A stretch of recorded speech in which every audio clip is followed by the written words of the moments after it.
Okay, and we're going to start this by me telling you a little bit about Richard.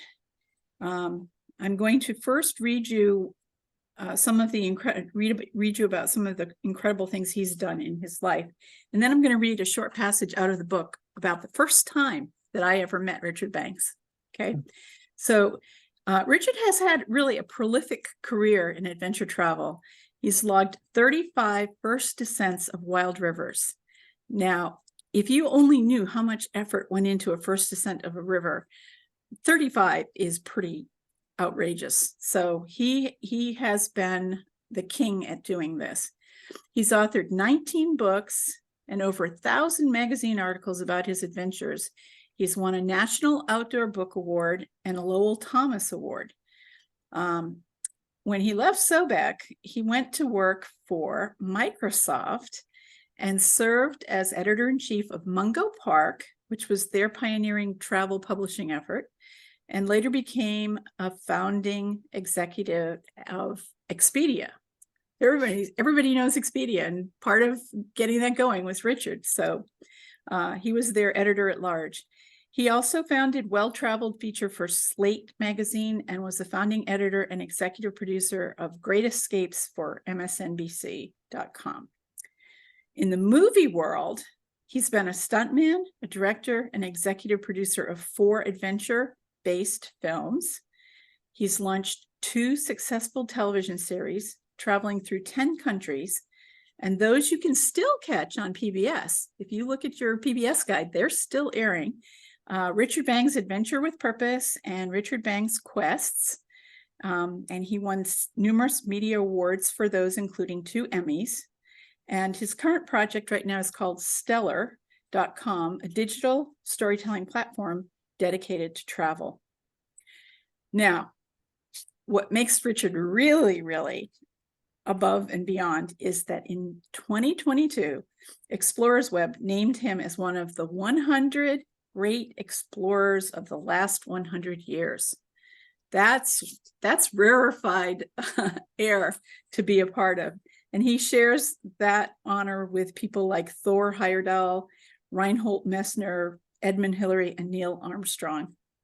His latest book, The Art of Living Dangerously, chronicles 50 years of Sobek explorations, adventures, and misadventures. And right now he lives in Venice, California with his wife, Laura, who is on with us tonight as well. Welcome, Laura. And his younger son, Jasper. He has another son, Walker, who lives in Bellevue, Washington. And just recently he led a commercial adventure to Eastern Angola. And he has a list of things to do that never shrinks. I bet it grows, actually.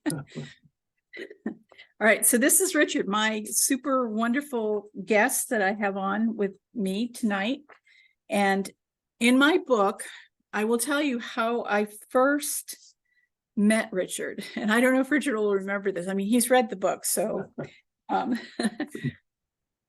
was hired not to work first for Richard. I was hired to work for a company called Oars Incorporated, a whitewater rafting company.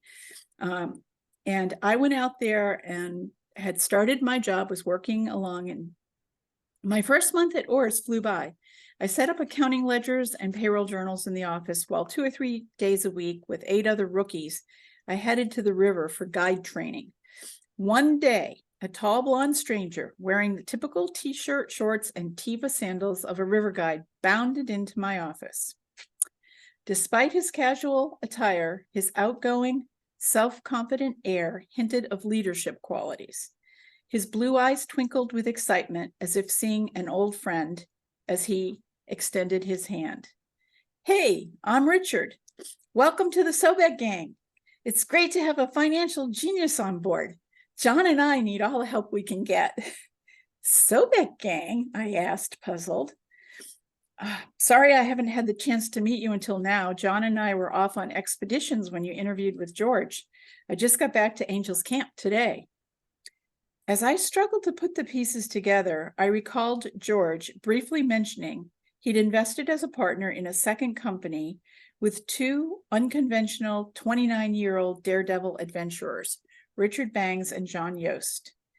Friends since childhood, the two spent most of their time overseas, leading trips on unexplored rivers. I faintly remember George saying this second company operated out of a dinky room in the back of Orr's headquarters. It's nice to meet you, but, well, I'm confused. George hired me to work for Orr's. He didn't say anything about Sobek. What? He told me you were going to do our books too. Baffled, we stared at each other, wondering if George had blindsided us. Sobek is really way smaller than Orr's, but we run the coolest rivers all over the world, and we have the coolest guides on the planet. It won't take very much of your time, I promise. Besides, we really need you. Richard puffed out his lower lip in a show of faux disappointment. Obviously, he'd already mastered the skills of persuasion. His goofy, outgoing personality charmed and disarmed me. How could I possibly say no to this man who just called me a genius and pleaded me to work for him? So, with that brief exchange, Richard became my second boss. Do you remember that, Richard? I do. Brenda, you are unforgettable. So it was great. Still a genius. So, I actually left a job as a CPA with a large accounting firm in Boston, and kind of on a whim decided to move to California and learn to be a river guide at the same time that I was going to be working as the controller for both Orr's and Sobek. And as I recall, Richard, Sobek just didn't have a lot of extra money to put towards salary for me. So the perk was I got to take one trip, any trip that Sobek offered, once a year. And at the end of my first year, you came in and asked me, where did I want to go? You know, you asked me, it's time for you to have a real adventure. Where do you want to go? What Richard didn't know is that I was bound and determined I was not leaving the United States, whereas Richard and John spent all of their time overseas. And so I told him, Alaska. And he looked at me and said, we offer you the chance to go to these wonderful, magical places that nobody's ever been, and you're picking Alaska? No, you can't go to Alaska.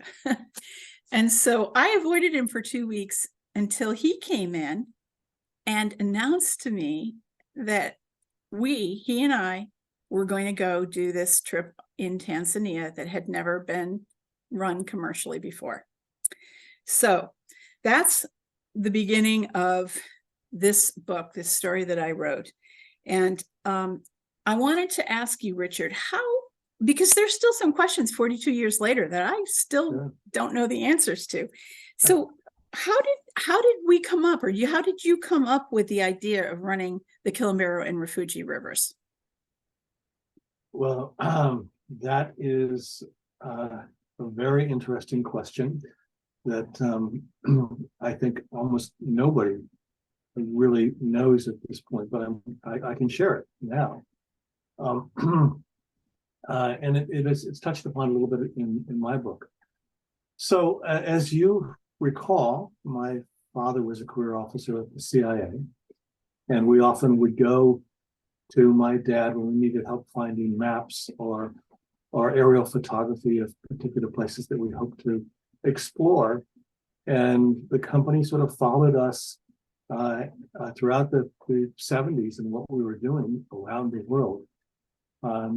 And when we were when we were looking at East Africa, the company approached us because Rhodesia had just emerged as Black majority rural Zimbabwe, with Robert Mugabe winning the election against Joseph Nkomo, and Ian Smith fading into the background. And they were very concerned about intel in this emergent country, Zimbabwe, and where its alliances might lie. Zimbabwe at the time, or Rhodesia, was one of the breadbaskets of Africa, and bordering South Africa, it was also an important corridor for trade and influence and on and on and on. And so they asked if we might put together a project somewhere in the region that might allow us to go and look at Zambia and Zimbabwe. Zambia was run by Kenneth Kaunda at the time, who was pro-Western. But the Chinese and the Russians were trying to influence Mugabe in Zimbabwe. And they had very little in the way of intelligence as to what was really going on. So they asked if I could put together an expedition in the region, and then from there head on down to Zambia and Zimbabwe and look at the corridor of the Zambezi River, because the river divides the two countries, and it at the time was a corridor that was littered with landmines from the multi-year effort to achieve Black majority rule. And we couldn't just commit to going down the Zambezi, but I could do a scout. So it seemed a safe bet to do this river in Tanzania. John Yost and I had looked at it many years ago, and it was on our list of rivers that we hope to travel through. The Selu is the largest park in all of Africa, and one of the most remote, one of the least visited, one of the richest as far as wildlife. So it seemed like the perfect way to stage a trip, and then at the end of the trip, I would then make my way down to Zambia and see what I could gather and share that with Washington, D.C., and then and things would go from there. So it has kind of literally a spooky background.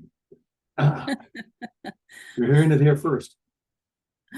All right. So I think that my intuitions about when you went in to change money might have actually not been that far from what we were doing. Yeah. Okay, great.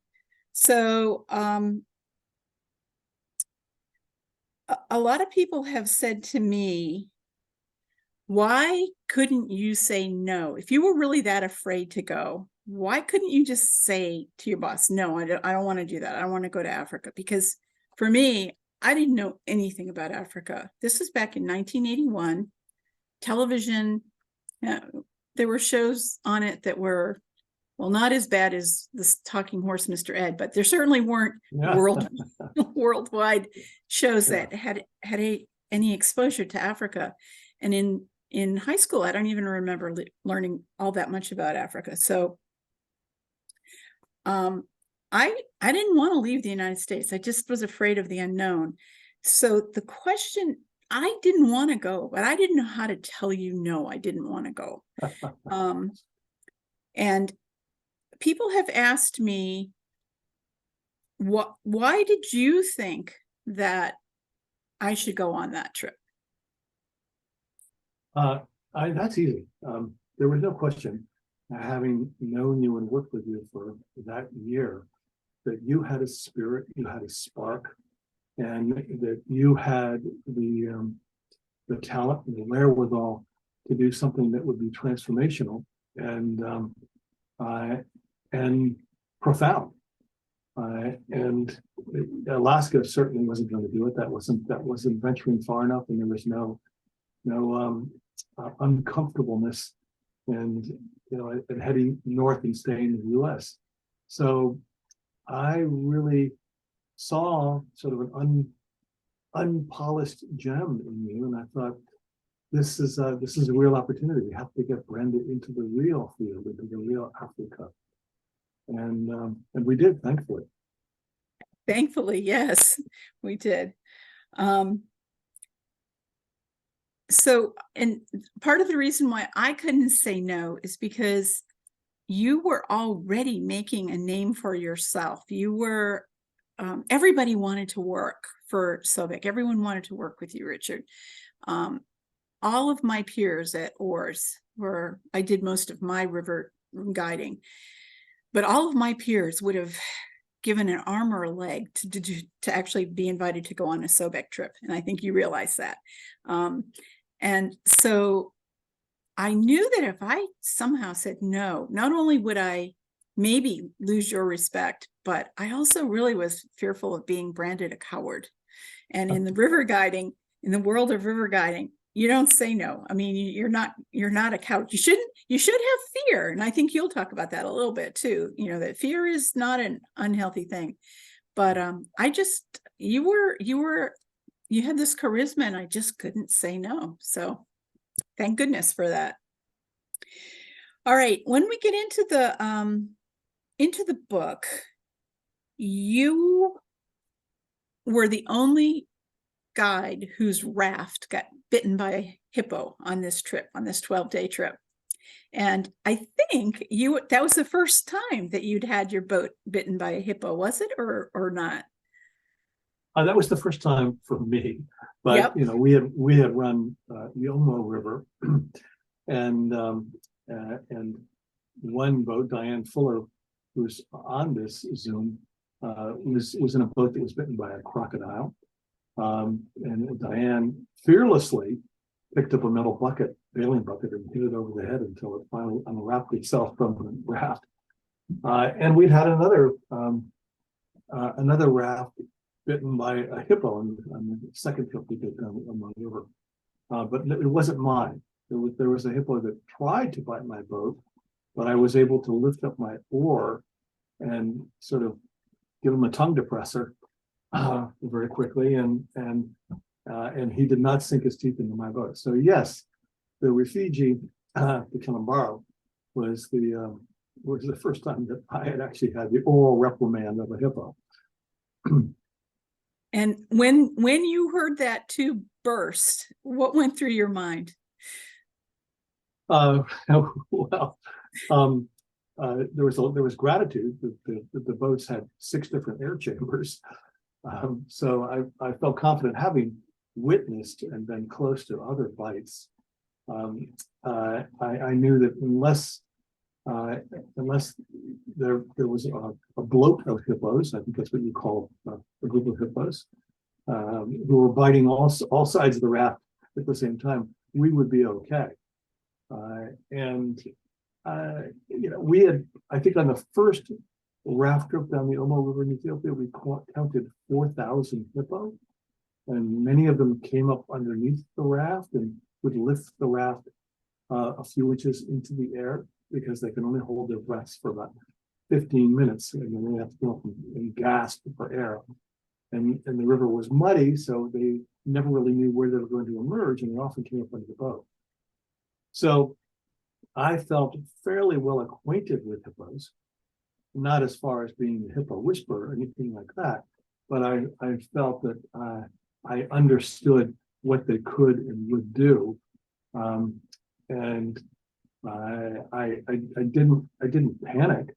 I knew that what we had to do was get to shore and patch the boat, and that we would be okay, and we were. I was not riding in your boat that day. The first few days on the trip, I rode in your boat, and that particular day I was in a paddle boat with Conrad and 2 other boats. We came into this big pool of water, and there was like a ledge with chutes that we had to go down through. And Bart tried to go through first, got stuck. And you were pretty far back, so I don't even think you saw that part of it all. But Bart's boat got stuck and had to back up. And Jim was second, and he actually, they actually were able to move over to another channel and go down through it. So we had been watching them, knowing that there were hippos in that lower pool of water as well. And while we were watching them, we heard the tube of your boat explode. Yeah. And we turned around and looked, and my impressions of you were just that you were rowing faster than I have ever seen a human row. Hydroplaning. Yes, yeah. Practically. And you were screaming at your clients there to loosen an oar and hit it on the head. So what you didn't know was you you came up behind Conrad's boat, and we went down through a chute. Our boat just barely fit through, and all I could think of is your boat that you had with all the supplies and equipment in it was that much bigger. And I was just like, he doesn't have time to scout. He doesn't have time to do anything. He's just gonna, come into the chute, and oh my God, I hope he doesn't get, stuck up. Well, you kind of pinballed down through the chute, and we made it, but it was terrifying for me to watch you, trying to escape from this hippo. And you did. And it was another first, notch in your belt that you had. we are here, here to tell the tale. Yeah. Good. One of the obstacles in the middle of this river trip was actually where one river ended, the Kilimanjaro, and the other river, the Rafugee, started, was a massive sort of waterfall cascade thing called Shiguri Falls. And when I did the research for the book, I was amazed how little information there is about Shiguri Falls, and different maps actually put it in different locations. Now we know where it was because we found it, and we had to get out.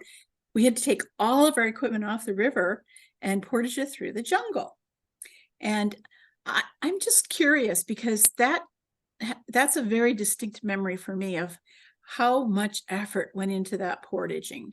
And our clients were not necessarily real happy about it, but they didn't have a choice. They had to go forward. Was that one of the more difficult portages that you've done in your time in Sobek? Well, it was certainly one of the longest. I think that took us a full day to day and a half. Portage. It was a day and a half, Yeah. And that's pretty rare.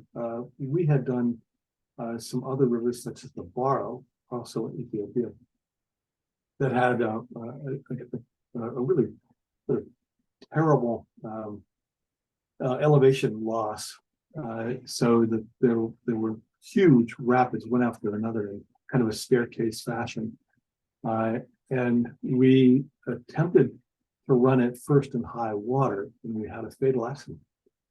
And then we came back several months later when the water was down, and we tried to see if we could make it down.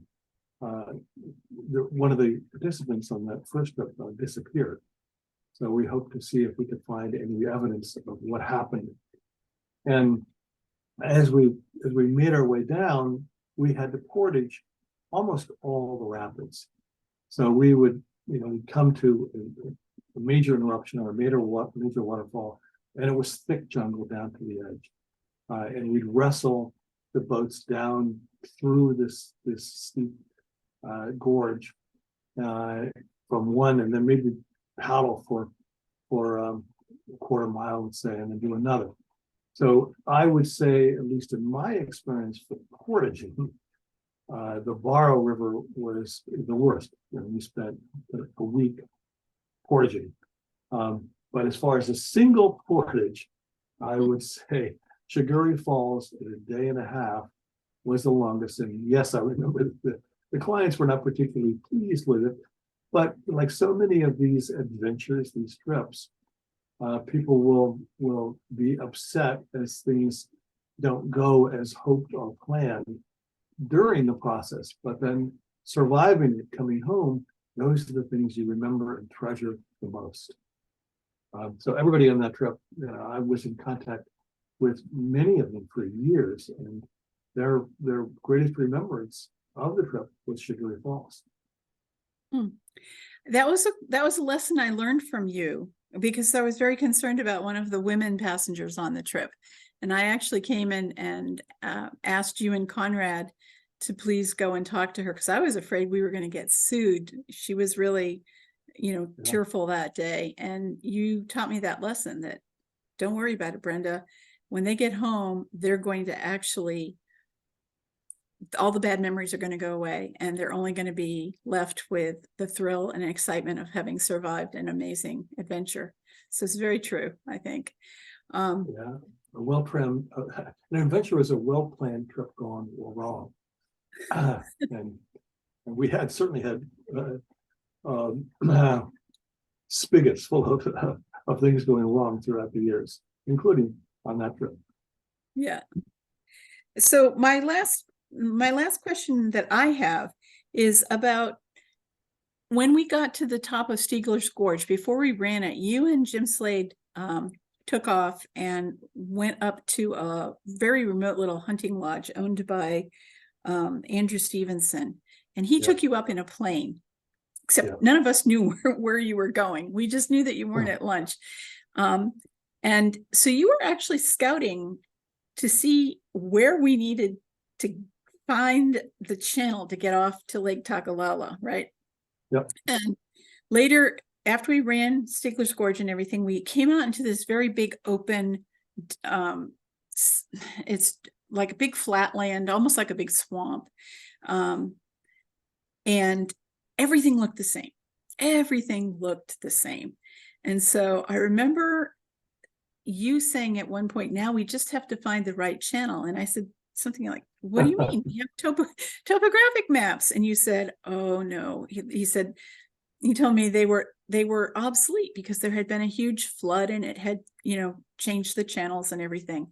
And so I just remember saying, we were so close to being done and saying, Richard, you're telling me you don't know how to get out of here? And that's when you explained for the first time that that's what you and Jim had been doing up in the airplane. So you scouted it out. We found the right channel. But my question to you is, what if Andrew hadn't been there? What was plan B? Or do I just not want to know? We did have with us a set of CIA aerial satellite photos, and that's what we were trying to use. But they were taken during low water, and this was a completely different configuration as we went into the swampland. I hate to admit it, we really didn't have a plan B. We figured that we would puzzle our way out of it somehow, and all rivers tend to go in one direction eventually. So the theory being that if we continued going downriver in any direction, you would eventually find an egress. That's how we managed. That's how we managed the exploratories over the years, particularly in the first decade or so, where we were couldn't afford to do a flyover ourselves. So we would trust to our own skills and instincts and luck, and put our boats on a river that had a place to start and a place to end, and then hope that we could make our way down to the connecting conduit of the canyon, and it worked out. So if we hadn't found the channel, it would have been 5 more days to the Indian Ocean. Could have been. Yep. That would have been. There's a nice beach there. All right. Well, that explains. I now have my question answered about that. So I'd like to turn now to talking a little bit about your book, because obviously I did, I think, 4 or 5 different trips with Sobek during my time that I worked with you, but you have been doing this for 50 years. So can you tell us, this is exciting because Richard's book is going to come out next Tuesday, and is it your 20th? Is this one your 20th? It's the 20th book, yeah. 20th book. All right. Yeah. Tell us about it. So that's the book, if anybody can see it.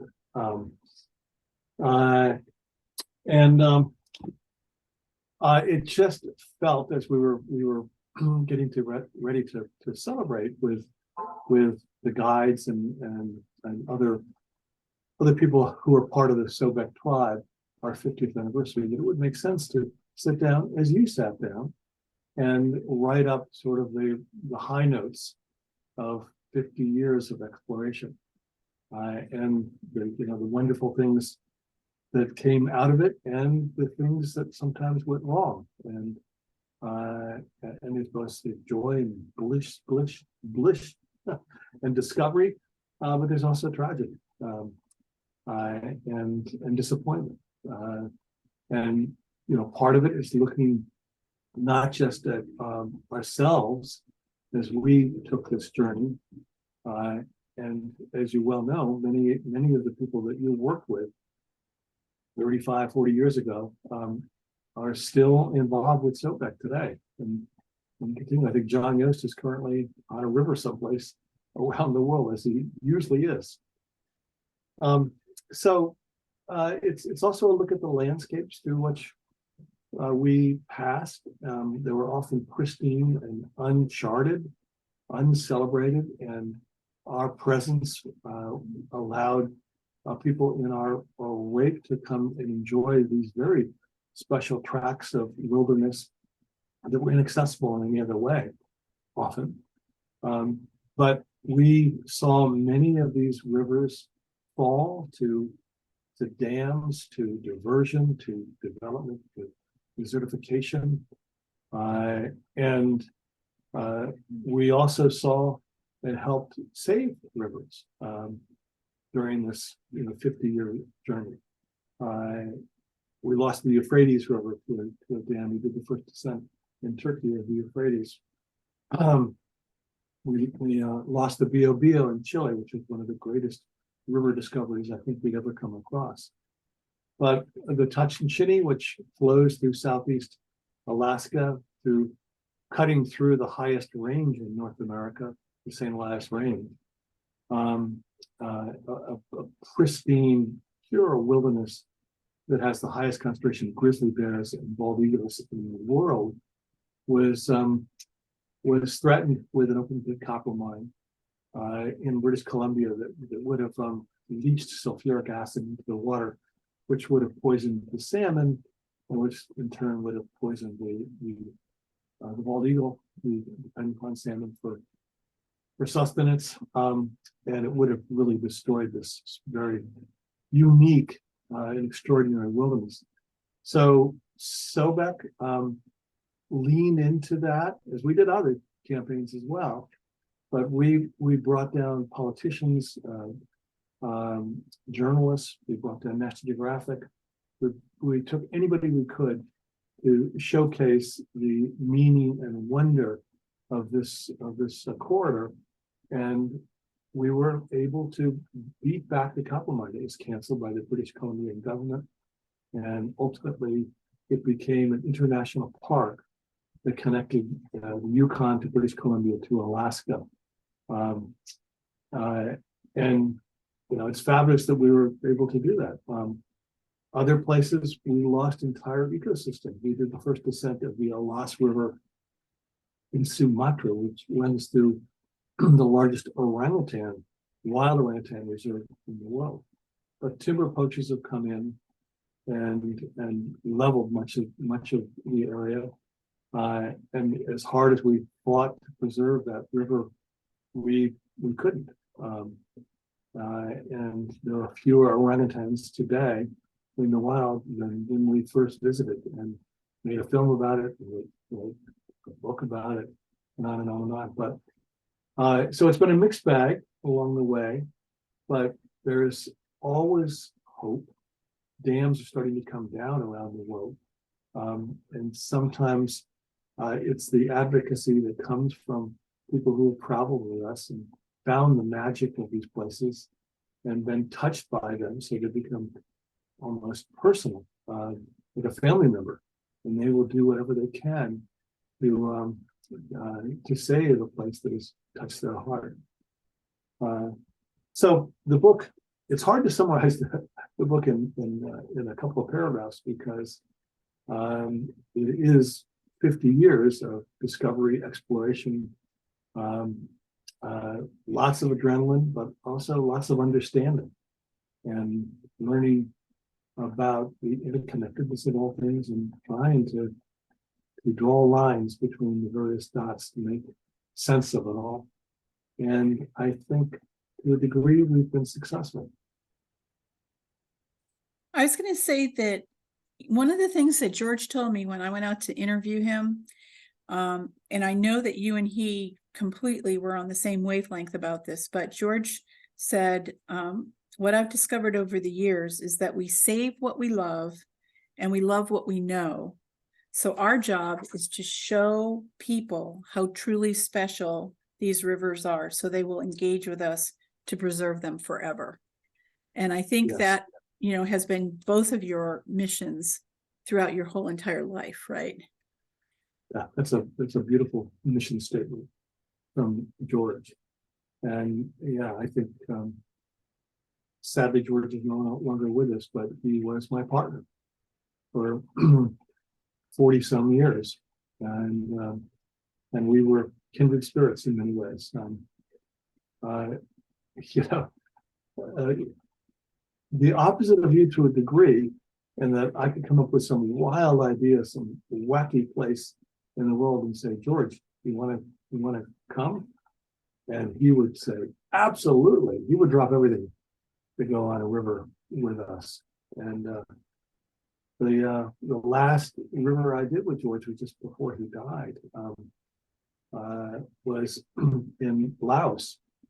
We ran a section of the Mekong River, a whitewater section of the Mekong, and he capsized and did a long swim, and he was in his late 70s. But he emerged at the bottom of the rapid, clean and slick, with a big smile on his face, and he just loved it.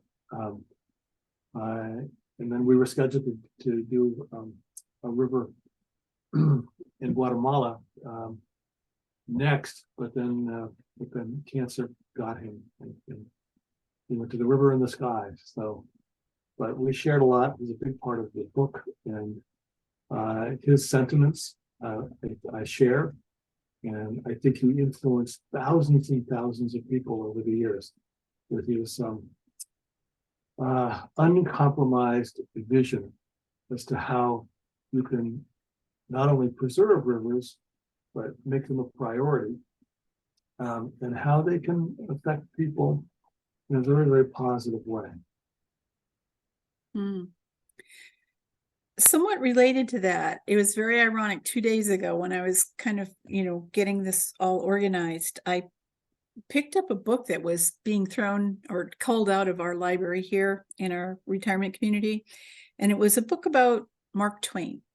And Mark Twain was quite a world traveler. And the other connection that Richard and I have to Mark Twain is that where our headquarters was in Angels Camp, just across the Stanislaus River up on a hill, was a cabin that Mark Twain or Sam Clemens lived in for a while. So we all kind of had that little connection to him. But Mark Twain, the celebrated jumping frog of Calaveras County.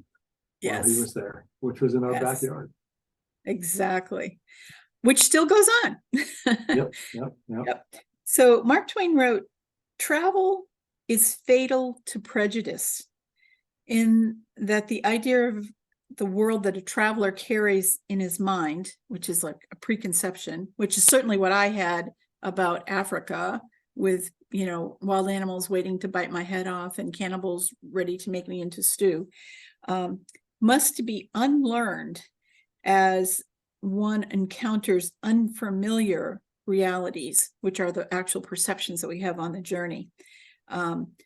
That is so true of the experience that I went through in Tanzania. But I think, that you've had that experience many, many times over, right? Of like not knowing exactly what you were going to get into. And if you did have any preconceptions about it, you had to kind of like adjust them on the fly as you were actually experiencing something. Yes. So is that a question?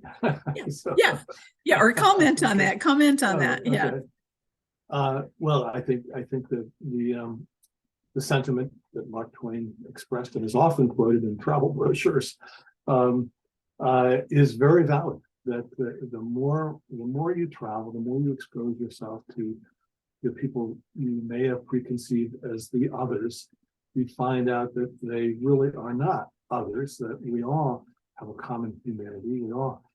We all treasure the same sort of vital pieces of a life well lived. and that includes family, it includes marriage, it includes birth, it includes celebrating the life of somebody who's passed. All these rituals, everybody shares, and everybody likes music, and everybody smiles, everybody laughs. And as we've traveled, around the world, often to among the most remote places accessible, we've only seen that concept validated and revalidated and amplified over and over again. It's easy to sit in a room and condemn the others and blame our issues on the others.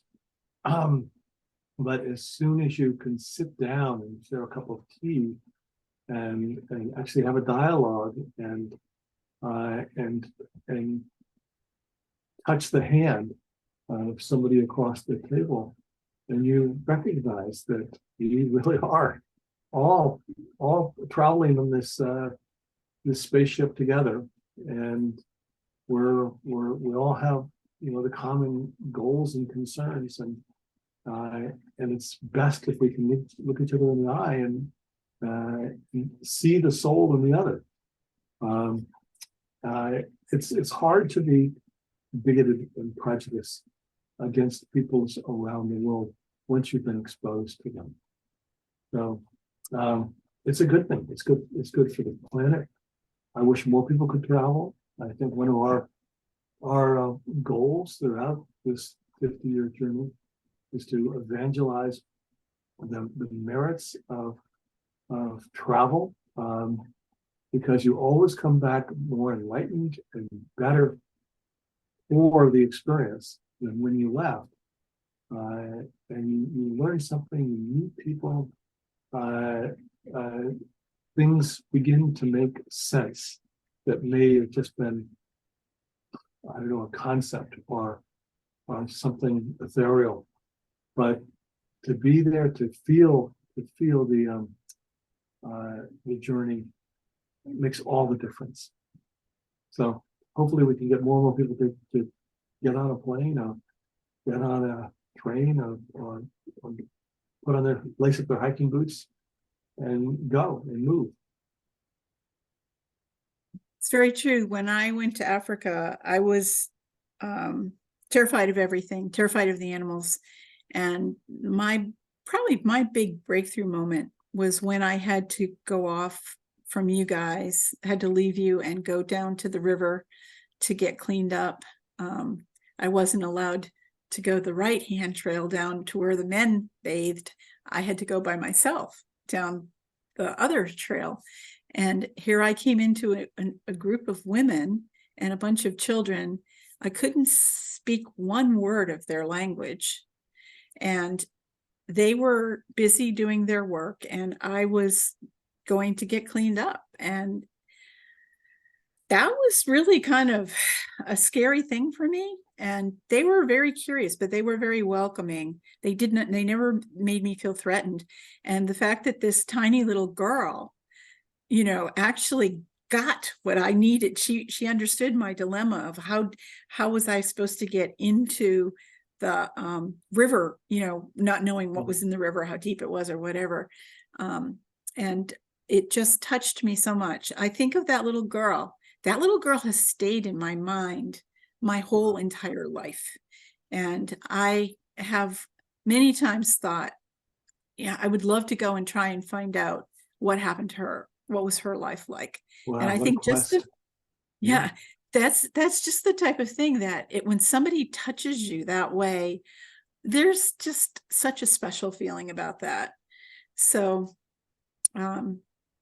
it made me that from that moment on, I just really started to open my mind and let me really see the world, not be afraid of it, but to actually see it and want to be a part of it. So I hope when people read your book that they will understand that concept about, really needing to step outside our own levels of comfort and find out what's out there in the big world, as you have. I mean, tremendously. Before we leave your book, I just wanted to say one thing. I asked you about the title of your book, The Art of Living Dangerously, and asked you to tell me a little bit more about what is the art, what is involved. And one of the things that you told me was that, you know, that the main thing is to be moved, to love, to hope, to tremble, to live. So the art is to move. And again, what I found in this Mark Twain book was a quote by him saying, "I am wild with impatience to move, move, move." And so I was thinking you two are kindred spirits. And I have to tell you, as I watch you right now, you are moving. You have not stopped moving this entire time. I have a stand-up desk, so yes, which is good. Keeps you moving. Yeah. Yeah. Any other thoughts or advice on the value of moving? Yes, because the counter is to be static and stagnant, and you know, they always say that if you want the safest possible voyage, then stay on a boat that never leaves port. But then you miss out on everything. You miss discovery. You miss wonder, and that's a big element of all of this. I think trying to capture that childlike sense of wonder that we have when we're turning corners for the first time and seeing things that we never anticipated, and they evoke a wow.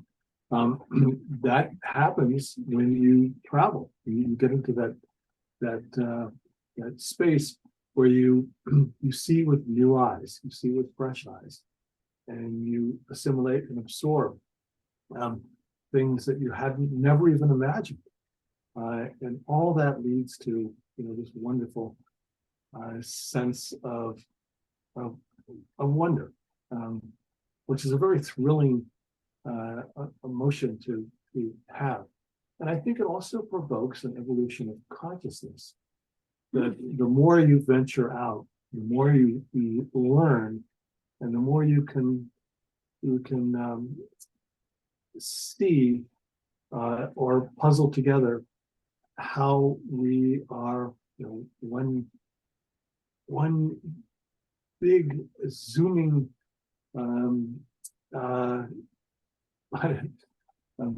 loss for words here, but we are part of the same matrix, and that is lost upon us, particularly if we're static and we stay in a room and we don't venture forward and we don't move.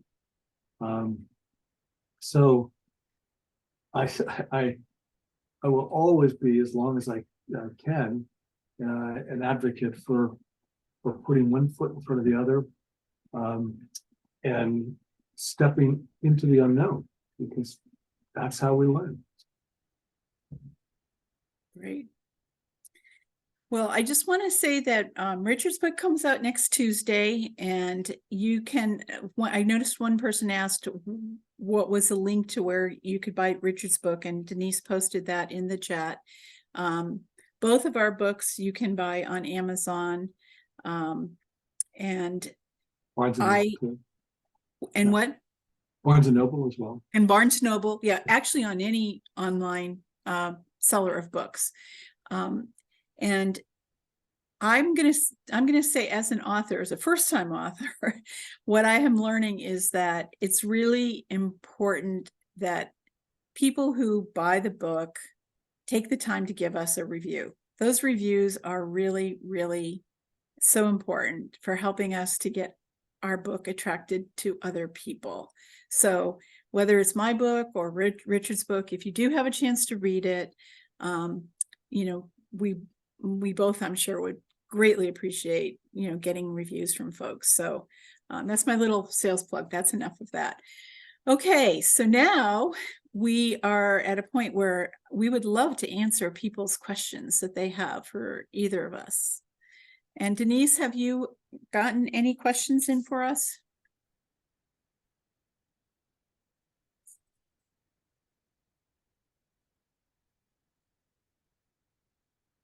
resounding silence.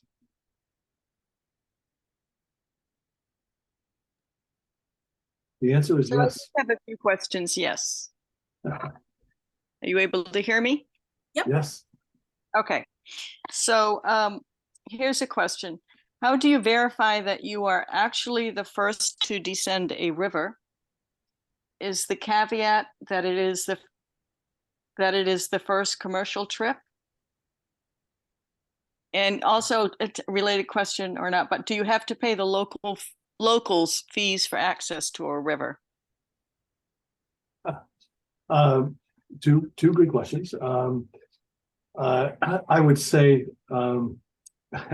access to a river is there's no standard formula.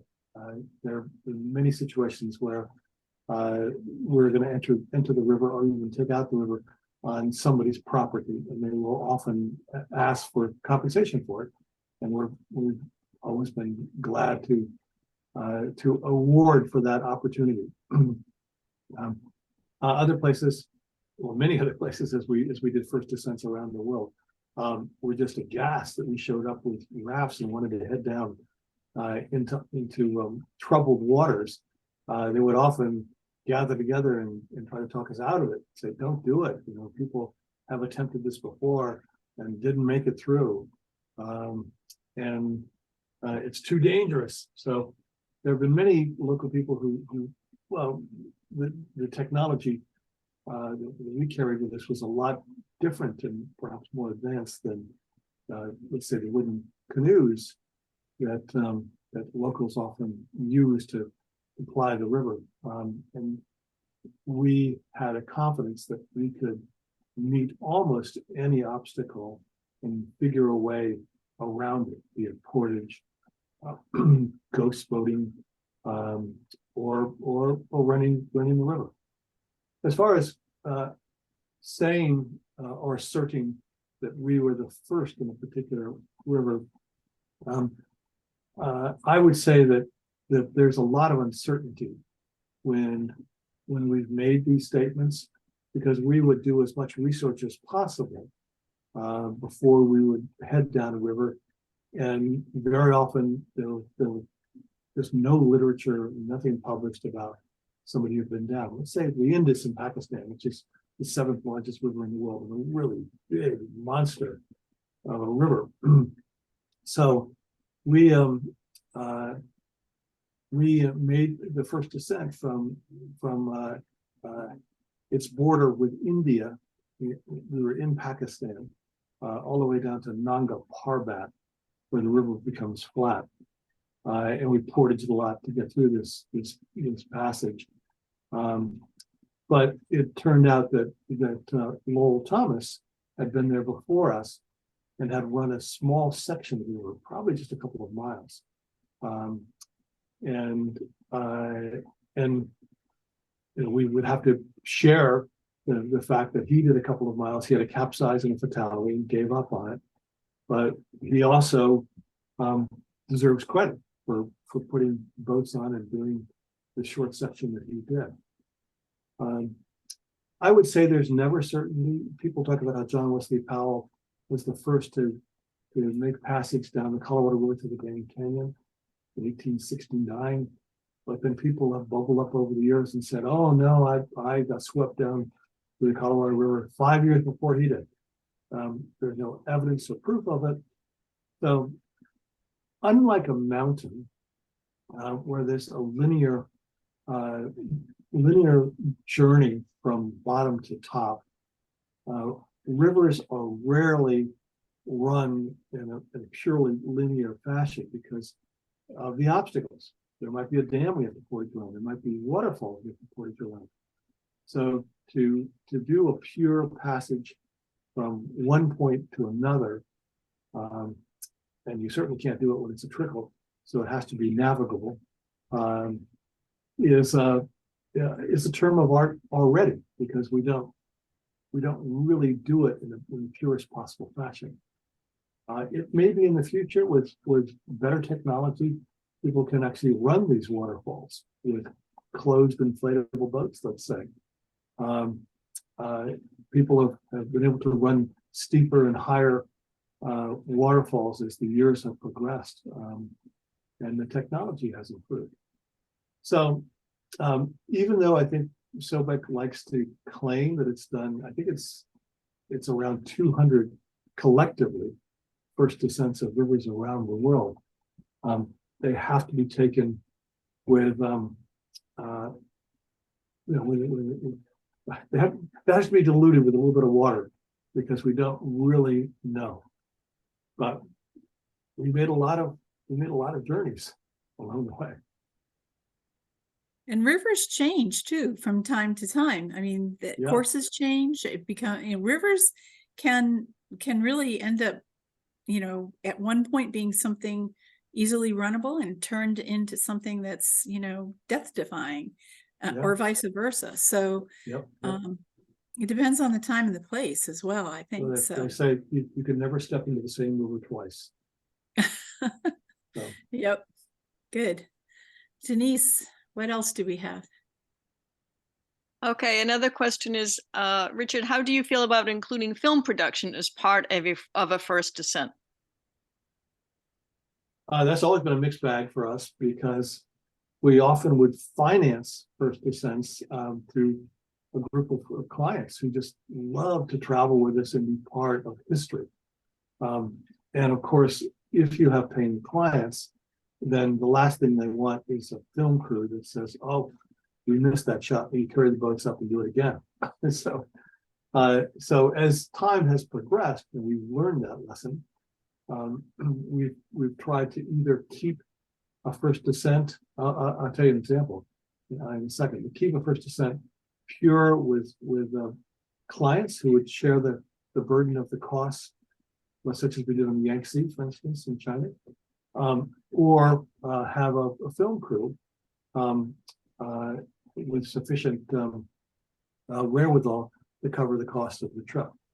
We did the first descent of a river called the Takazé that runs through the deepest gorge in Africa in northern Ethiopia. And we started off by doing that as a client finance trip, and it sold out immediately. And then Turner Broadcasting came to us and said, "Look, we'd love to film this. Is there a chance we could do it?" I said, "Well, we can't really mix the two."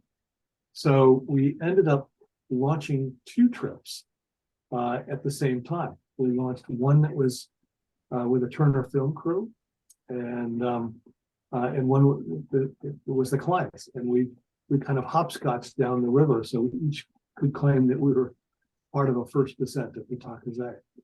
And it all worked out. I think everybody was pleased, and the film turned out very well. And it was a hit on Turner Broadcasting, and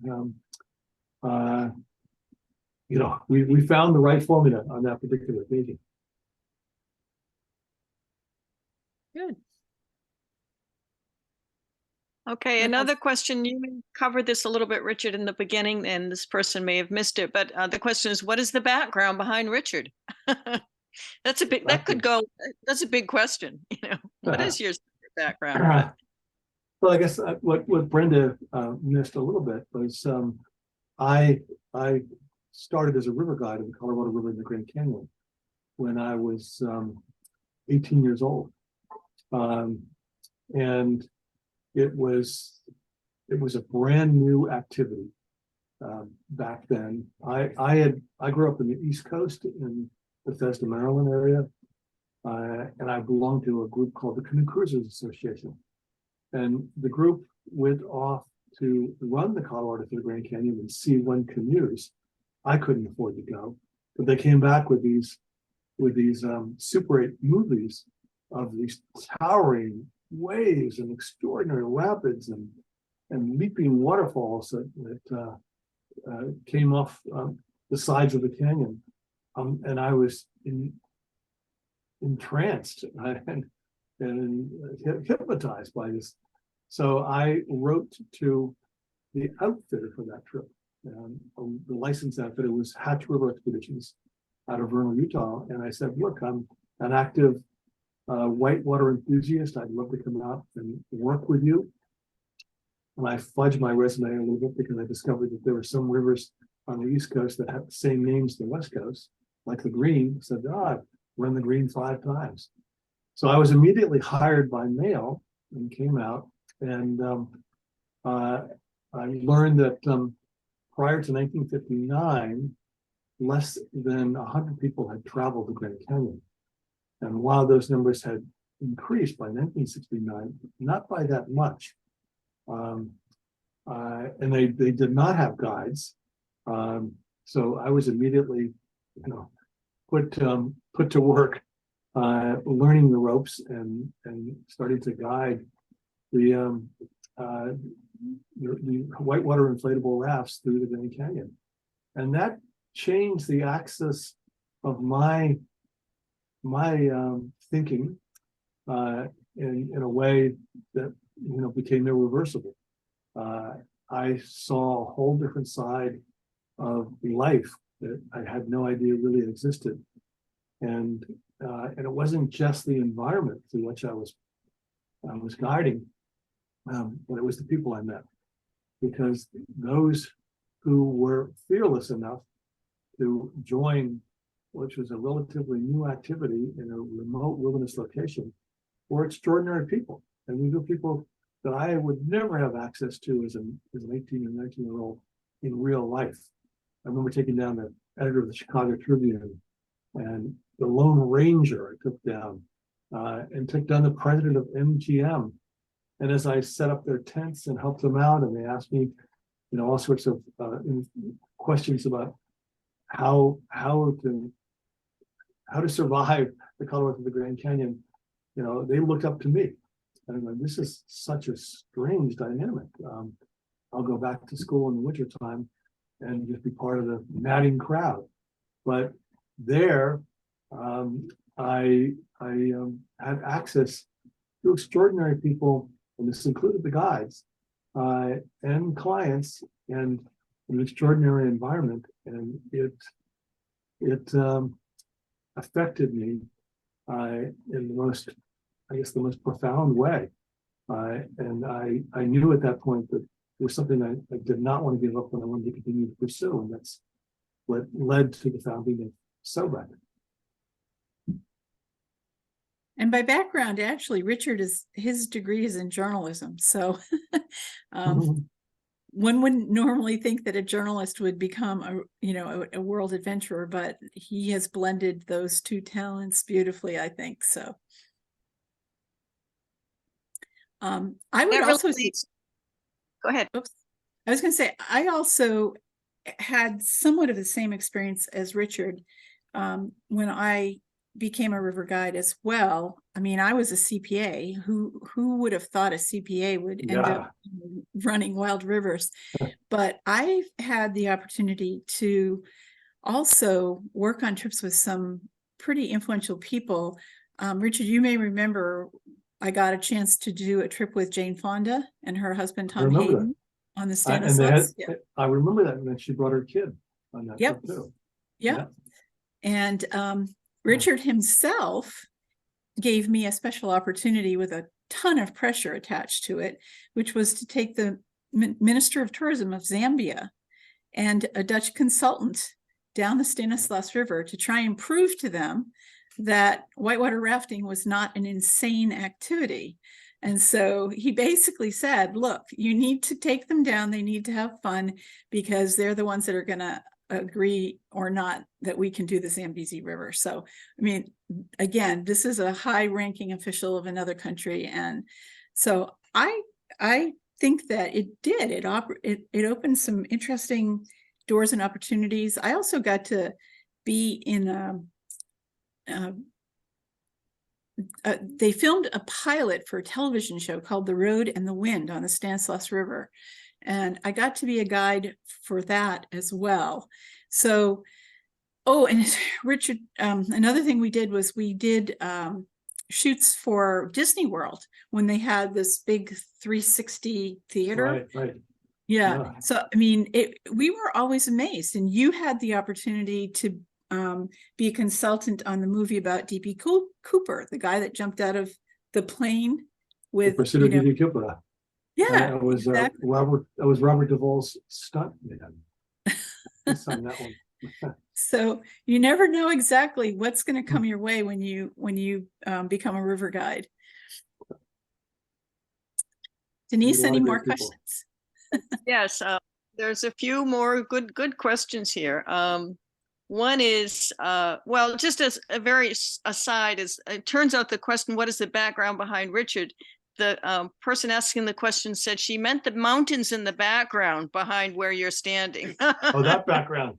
And so, yeah, that's my Swiss chalet that I wish I were in. Okay.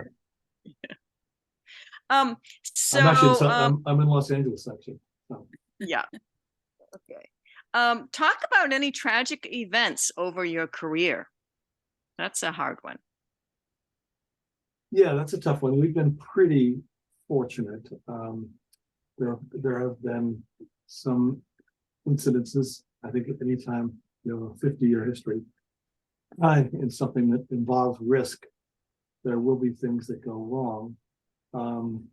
I think the one that affected me the most was when we were just getting started, and I felt that I was feeling a little overconfident, and that's when we did this Borrow River trip, and we had a professional soccer player as a client on the trip, and I capsized in high water, and that's, I referenced this earlier, he was swept away downstream. There's an account of that in the book as well, because it was a harrowing experience for me, and it certainly changed me. I actually withdrew from rivers for about a year after that happened. But at the time, he was new to this type of experience. I was president of Outward Bound for a short while, and Outward Bound is based on the premise that if you can test yourself at a young age and push yourself in risky situations, you will be more cool and calm and collected and have clarity when something dramatic happens in your life later on. And it came from the concept that when it was founded right after World War II, looking at the ships that were outward bound, the battleships that left the British shores and were hit by often a submarine and went down. It was the young, in shape Turks who usually drowned, who died, who panicked, whereas the old salts who didn't have the muscle, but they had the experience. They're the ones who survived, and that's where Outward Bound comes from. And that was applicable in this particular circumstance on the Borrow River, because Angus MacLeod was his name. He somehow got caught in the bow rope and was trailing behind the raft. It's a dangerous way to be in a fast-flowing river. And so I yelled at him to use his knife, he would carry a knife, and cut the rope free that was wrapped around him. And he just stared at me and wouldn't move. So I swam to him, I took my knife out, and I cut the rope that was around his chest and set him free. I told him to swim to shore. I yelled at him to swim to shore, but he didn't do it. He was in a pure panic. And he disappeared. And we had 2 subsequent expeditions to see if we could find out what happened to him, and we never did. We found many. There were 3 boats in the expedition, 2 of the 3 capsized, and the third one ultimately we lost as we were trying to line down a rapid. So all 3 boats were sent sailing into the unknown, and as we came back to see if we could find out what happened to Angus MacLeod, we found his sweater, we found his sleeping bag, we found broken oars, we found all sorts of detritus from the expedition, but we never found Angus MacLeod. Now that's the one that it set me back terribly. But there have been others as well. So, Richard, I don't know if you will remember this or not, but I know that the Angus incident had weighed on you tremendously. And I remember people asking you about it and you not wanting to really talk about it. And then I remember one night Richard bought a house in Angels Camp, and they renovated the upstairs and made a wonderful apartment that I actually rented. So we were actually housemates for a little while too. But I remember one night that you came up and you were very antsy and you said, I've written something, I need you to read it. And I said, okay, well, what is it? And he said, this is really important. I need you to read it. I need you to tell me what you think. And it was your first time, I think, writing about Angus. And so I said, sure, I'll read it. And I expected, because it was about 20 pages long or something. It wasn't a short story. It was a little long. And I expected you would just go, and when I read it, I'd come find you and tell you what I thought. But no, you sat down at the table and you watched me read the entire story. And wow. I know that reading that story told me so much about you as a human being and what the toll of losing Angus had meant to you. It is really, really a heart-wrenching story. And I only hope that by writing about it, it has taken some of that weight that I know you carried around for so long on your shoulders about him. But you are such a kind human person. And that story to me told me more than I ever needed to know about you from that point on.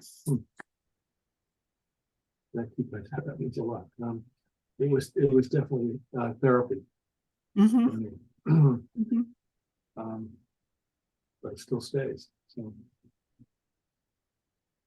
Denise, that's what else? related sort of to a question here, which is somebody said, I was amazed by the rich description in this book, despite the trip happening so many years ago. Now, Brenda, actually, this is probably for you, but I wonder if it could apply to Richard too, both of you, which is, do you do a lot of journaling during the trip to capture the details, or do you just remember it since it was such an adventure? And that's true for both of you. Like, how do you remember what goes on in a trip?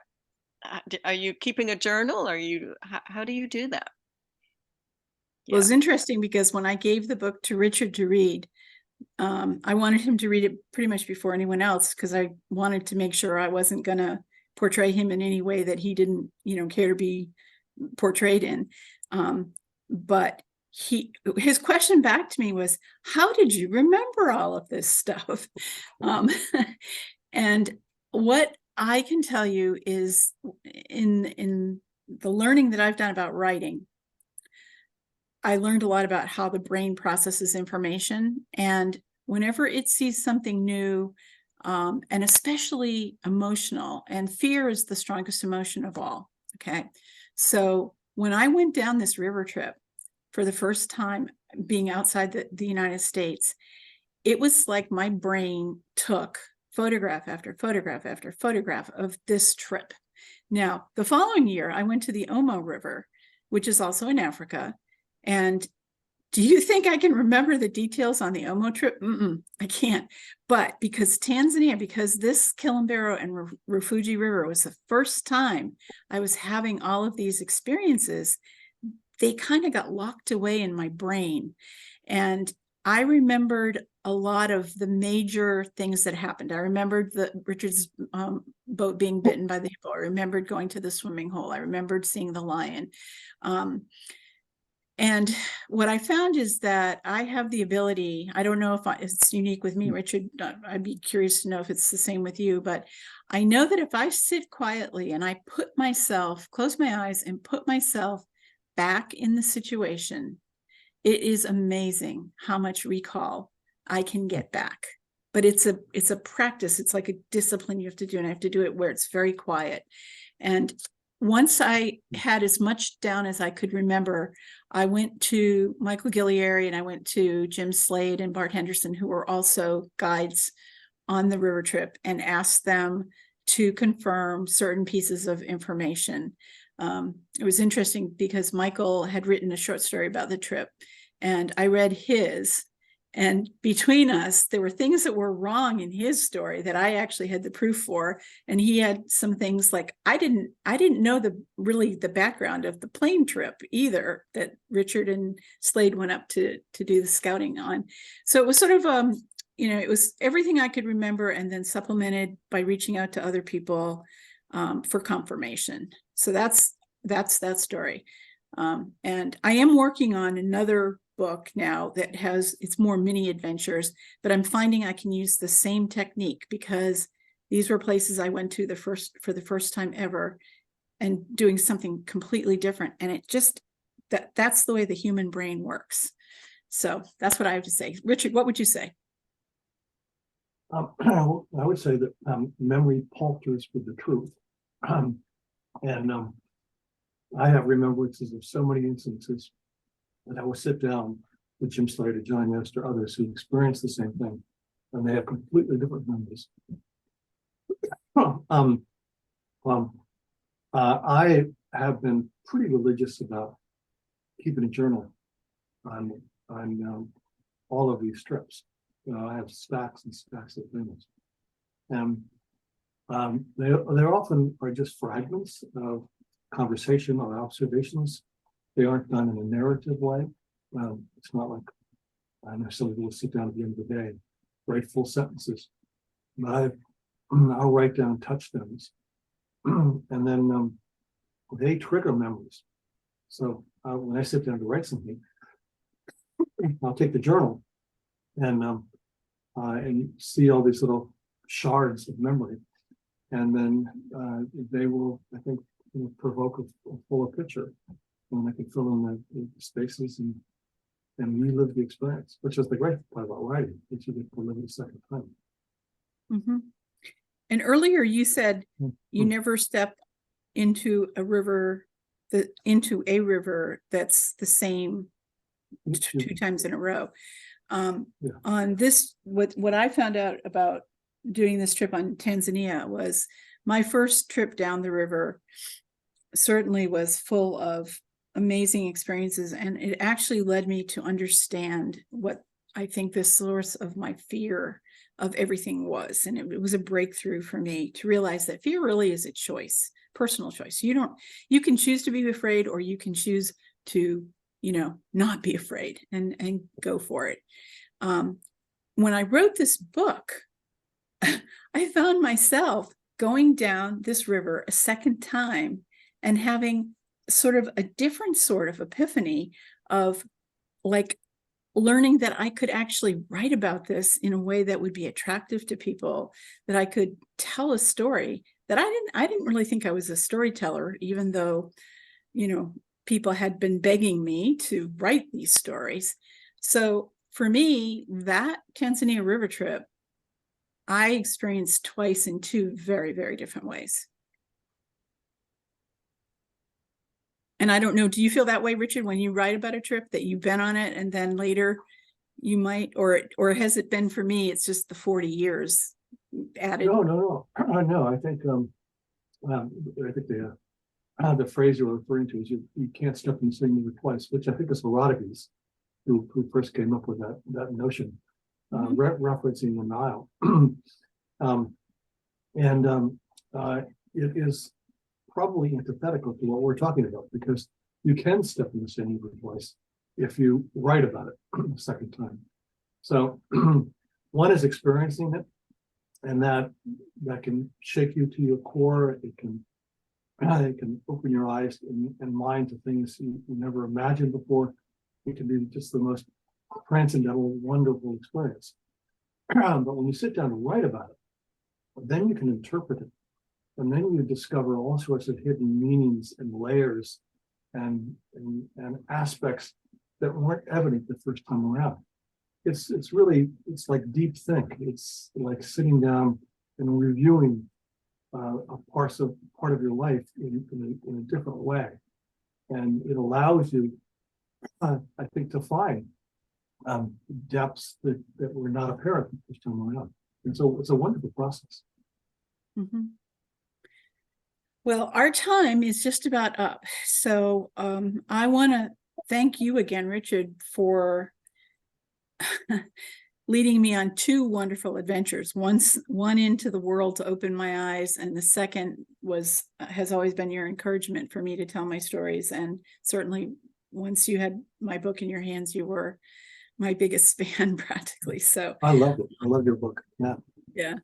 So it is time now for Denise to pick a couple of names of people who are here in the event and to award you with our books. So the first one, I guess, will be for my book. Denise, do you have a name? I do. I drew the name of Vicki Levinsky Hoffman. Okay, great. Vicki is a longtime friend of mine, worked in the CPA firm that I worked in Boston. So congratulations, Vicki. But I hope that you will enjoy, I think you've already read it, but you will have your own personally signed copy of it now. So that's great.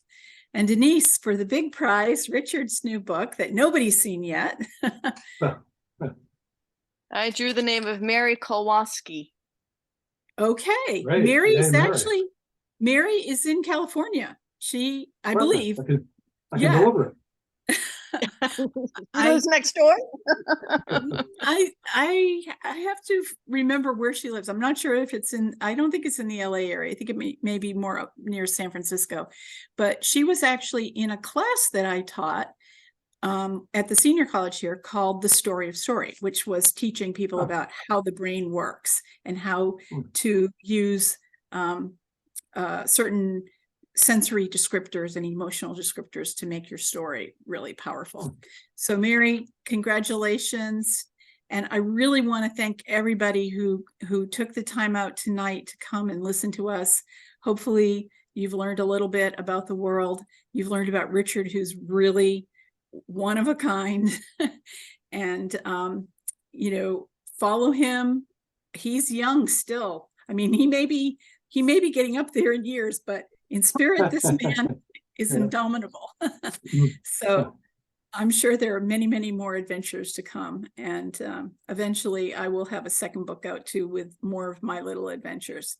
But thank you all so, so much. Thank you, Brenda, for organizing this. This is great. And I can't wait for Hollywood to discover your book. I'm trying to figure out who should play you in the movie. Well, who should play you? All right. Well, I'm really happy that we were able to get everyone together for this. And if anyone does want to stick around, I'm going to stay for a little bit. I don't know, Richard, if you have any time or if you have to rush off to something, but I'm going to stick around for a few minutes afterwards if anyone wants to chat with me. And I'll unmute everybody. So, okay. Richard, Thanks again, Brenda. I hope we get to see each other again in person sometime. I know. We'll have to. Yeah.